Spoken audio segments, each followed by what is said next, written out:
Alright guys, so today I've got you this Rubik's Cube solver.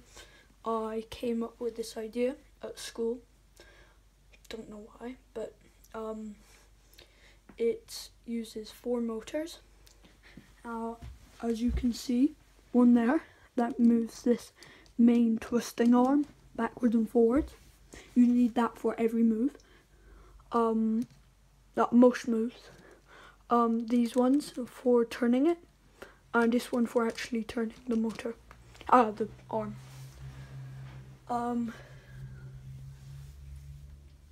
So basically, here's the app.